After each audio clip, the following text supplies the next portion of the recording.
Hello, friends, and welcome back to Malicious Compliance Stories. The fact that she kept singling our OP out every time she wanted something rather than ask another employee is mind-boggling. Some people are denser than a black hole, I swear. But before we begin, don't forget to subscribe to our channel if you're new here and turn on notifications so you don't miss a new video every single day. Here we go. I got fired from a farm store that I shop at. I used to work at a West Coast division store of Kroger. My family has several pets and farm animals, so I routinely shop a local farm store. Most of the time, I did this after my shift ended, which means I'm in my work uniform, black slacks, either a dark red polo shirt or a button-up gray shirt that have the store logos embroidered on them. The farm store personnel wear jeans, t-shirts, and gold-colored vests with the farm store logo. I was in the farm store looking at some electric fence supplies. This woman kept pestering me and asking me questions about some jeans she wanted to try on from the other side of the store. I politely pointed in the general direction of the clothing section. She stomped off. Couple minutes later, same woman's demanding I unlock the changing room for her. I'm rather irritated with her over-aggressive Karen attitude and snapped, "No! Now go away and leave me alone." Again, she stomps off. I picked up a few items and started towards the checkout when I get ambushed by this same woman who now has the store manager in tow. She's demanding I apologize to her. The manager just shakes his head, then asks, "Would you like to apologize to this customer?" "What for? She's rude, obnoxious, and irritating as hell." "No, I don't want to apologize." She screams, "I have never been so humiliated in all my life. You need to fire him now." The manager is still shaking his head in disbelief when he says, "Well, ma'am, I'm not able to do that." "And just why the hell not?" she demanded. The store manager is just standing there staring at her. I reply, "Obvious she isn't smart enough to figure out I don't work here. So save us both some time and fire me. Then maybe she'll shut up and go away." "You're fired," the manager barked, drawing even more attention from other customers in the store. I lean in closer to the woman and say, "Are you happy now, ma'am? That's the third time he's fired me this week. Have a nice day. Thanks for shopping Smith's Food and Drug." And I walked away as everyone listening starts laughing. The manager hollers at me as I'm walking towards the registers, "See you tomorrow?" "Yeah, I have to get hay and alfalfa." The woman threw down the jeans she was holding and ran out the doors. And our second story. I warned my supervisor it was a bad idea. He told me to do it anyways, costing the company quite a bit of money. I work as a field technician, and my job is to go to various commercial locations and install or repair networking equipment. So about 2 months ago, they sent me to this site where I needed to drill a hole through a concrete wall.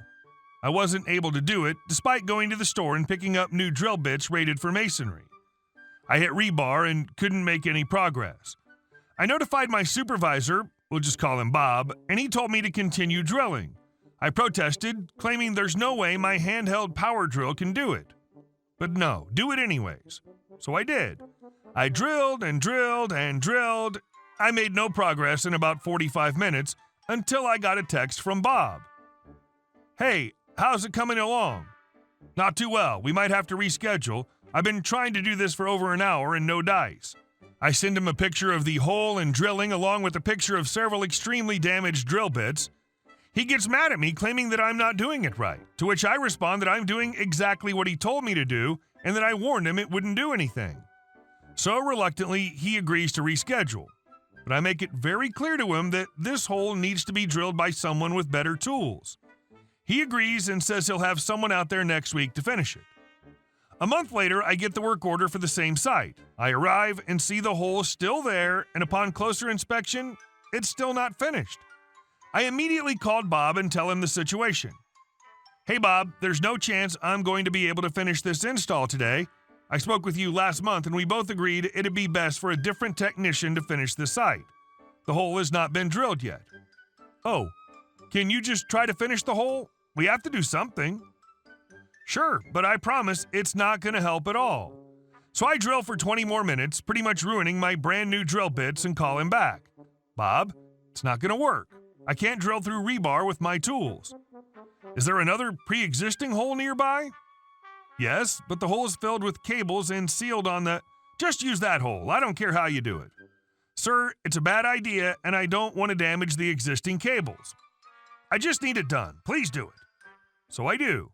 I break the ceiling on the other side, and in doing so, break 7 of the 12 cables going into the hole. Noticing this, I panic and call back Bob. I got bad news. I broke the seal off the hole and in turn broke 7 cameras. Bob didn't say anything for about 40 seconds before, "Are you able to rerun the cables to the camera? There's at least 5 more cables in that hole, so unless you want me to break the rest of them and spend several more hours fixing it, then no." Well, we have to fix it no matter what. I won't be able to do it alone, and some of these cables are routed through the ceiling, which is way too high for my ladder. I need a scissor lift to reach it, not to mention the client's now pissed off at me. Okay, how much time do you need? There's absolutely no way I can get this done today, so you can keep me at this site and pay me to sit around, or you can reschedule and actually fix this. Bob hangs up on me and after an hour tells me to go home.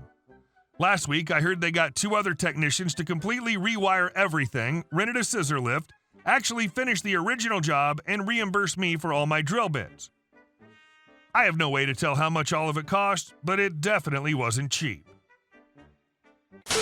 And our next story. Drunk and disorderly in a bar? Enjoy your faceplant on the floor. The scene. Weekend night at the bar. Live band is playing. Booze is flowing. Place is packed. Everyone's having a good time. I'm seated at the bar with back to the crowd. So, I'm not the most outwardly social guy. I mostly keep to myself. I'm enjoying some cocktails and shots when a drunk girl, DG for the rest of this story, and her 2 friends park themselves behind me. Since the place is packed, the trio can't really give much space to others around them. Understandable. Shortly after they arrive behind me, DG starts swaying back and forth. She was obviously drunk. Now, as she's swaying, she's bumping into me rather hard. The other end of her sway would bump into whoever happened to be walking by. She's bumping into my chair so hard I have to be careful not to spill my drink when she does. This was going on for at least 10 minutes. Plus, since the place is packed, there are no available seats. That's when luck struck me.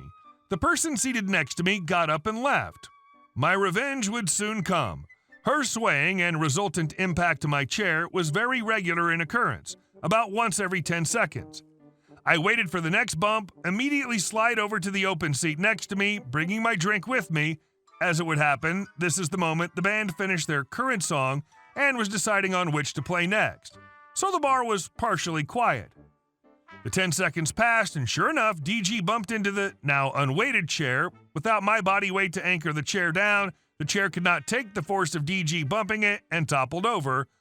Without that to hold DG up, she went tumbling down to the floor in a loud crash the whole place heard. Everyone turns to see DG in a tangled mess with the chair. Even the bartender stretched over the bar to look down on her and ask if she was okay. Moral of the story, don't use strangers as drunk swaying anchors. And our last story. Banned my friend from using my pool. 11 years ago, my 34-year-old sister, brother-in-law, dad, died, leaving me guardian to my 2 nieces, then 5 and 3. My dad left me his house, so we moved there. The kids settled into school quickly and made friends. This woman, S, 45-year-old female, was particularly good at making sure the kids and I were included in events, but she seemed a bit off. She kept telling me how lucky I was to have such a nice house. I pointed out that I only inherited it as 3 of my family members died, but she laughed and called me sentimental. She also loved to organize events at my pool, but she always made out that she was the host, taking charge, making me feel like a stranger in my own house. Our youngest daughters share a birthday, so they generally share a pool party. 6 months ago, my BF, R, 35, moved in. I've known him as a friend since before my sis died, and the girls think of him as their favorite uncle. But recently we got together. A few months after he'd moved in, S texted me saying there were rumors about R and my oldest, E, now 16. S said he'd acted inappropriately towards E. I asked E about her day. When she realized there had been gossip, she burst into tears, saying she hated this village and no one wanted you to be happy. She said as they walked down the high street, he'd given her a side hug and kissed her on top of her head. She said it made her feel like she had a dad for the first time in her life, and now the moment was ruined. S texted me back later asking what I'd done, and I told her to drop it, but she kept texting me saying I was too young to see how he was manipulating me. She suggested he was grooming my daughter. I told her to stop, but she didn't. So I blocked her number and unfollowed her on all social media. Other friends sent me screenshots of where she'd posted to friends that he was a threat to children and I was an enabler. Then a few days ago, I bumped into S. She was all smiles, telling me which date suited them best for the party and how all the village were looking forward to it. I said that due to COVID, no pool parties were happening, and even if there were, surely as a mother, she wouldn't want her kids to attend a gathering where a threat to children and his enabler were present. She said she didn't know what I meant. I said I could show her some screenshots if it'd help. She said how much her daughter was looking forward to it, that I'd be selfish if I didn't let it go ahead. I said she should have thought about that before spreading false rumors. I said if my girl invited hers over, that was fine, but S was never to step foot on my property again. Afterwards, she posted something on the community Facebook page about selfish incomer B words. It got taken down, but not before her friends left nasty comments. One of them texted me saying I should be nicer, considering the circumstances. I don't even know what that means. Anyway, I don't think I've been unreasonable, but clearly half the village thinks I'm an a-hole. Update. For those asking about my use of village, in the UK, that's what we call places smaller than towns. Not sure what's the precise geographical definition, you just know. It's not that usual to have an indoor pool in the UK, so I think that's why she's so obsessed with it. Hey guys, thank you all for watching the video. I'll see you in the next one.